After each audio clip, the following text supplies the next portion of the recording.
हरे कृष्णा दंडवत प्रणाम। भगवद गीता के अध्याय 2 के श्लोक संख्या 47 और 48 के बारे में विचार।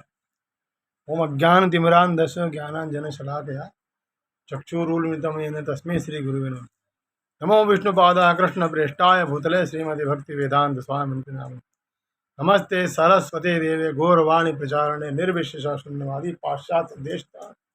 जय श्री कृष्ण चैतन्य प्रभु नित्यानंद श्री अद्वैत गदाधर श्रीवासादि गौर भक्तवृंद। हरे कृष्ण कृष्ण कृष्ण हरे हरे, हरे राम राम राम हरे हरे। तो संख्या 47 में कहा गया है, कर्मण्येवाधिकारस्ते माम फलेषु कदाचन माम कर्म फल हेतुर्वोमा ते संगो कर्मणि। भगवान कहते हैं कि तुम्हें अपना कर्म कर्तव्य करने का अधिकार है, किंतु कर्म के फलों के तुम अधिकारी नहीं हो। तुम तो कभी अपने आप को अपने कर्मों के फलों का कारण मानो, न ही कर्म करने में कभी आसक्त हो, ऐसा भगवान अर्जुन को बता रहे। यहाँ पर 3 विचारणीय बातें हैं। कर्म, कर्म स्वधर्म, विकर्म तथा अकर्म। कर्म वे कार्य है जिनका आदेश प्रकृति के गुणों के रूप में प्राप्त किया जाता है। अधिकारी के सम्मति के बिना किए गए कर्म विकर्म कहलाते, और अकर्म का अर्थ है अपने कर्म को न करना। भगवान ने अर्जुन को उपदेश दिया कि वह निष्क्रिय न हो, अपितु फल के प्रति आसक्त हुए बिना अपना कर्म करे। कर्म फल के प्रति आसक्त रहने वालों भी कर्म का कारण है। इस तरह वह ऐसे कर्म फल का भोक्ता होगा। जहां तक निर्धारित कर्मों का संबंध है, वे 3 उपश्रेणियों के हो सकते हैं, यथा नित्य कर्म, आपातकालीन कर्म तथा इच्छित कर्म। नित्य कर्म फल की इच्छा बिना शास्त्रों के निर्देशानुसार सतोगुण में रहकर किए जाते हैं। फलयुक्त कर्म बंधन के कारण बनते हैं, अतः ऐसे कर्म अशुभ है। हर व्यक्ति को अपने कर्म पर अधिकार है, किंतु उसे फल से अनासक्त होकर कर्म करना चाहिए। ऐसे निष्काम कर्म निस्संदेह मुक्ति पथ की ओर अग्रसरित होते हैं।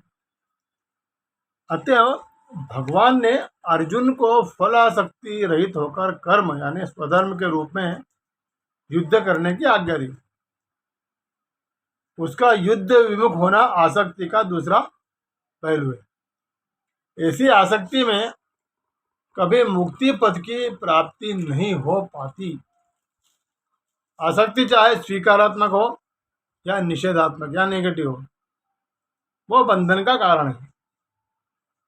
अकर्म पापमय होता है। अतः कर्तव्य के पथ से के रूप में युद्ध करना ही अर्जुन के लिए मुक्ति का एकमात्र कल्याणकारी मार्ग कहा जा सकता है। अब श्लोक संख्या 48 में कहा गया है, योगस्था कुरु कर्माणि संगम तक्ता धनंजय सिद्ध सिद्धो समो भूत्वा समत्वम योग उच्यते। यानी हे अर्जुन, जय अथवा पराजय की समस्त आसक्ति को त्याग कर समभाव से अपना कर्म करो, ऐसी समता योग कहलाती है। अब कृष्ण अर्जुन से कहते हैं कि वह योग में स्थित होकर अपने कर्म करें। और योग है क्या?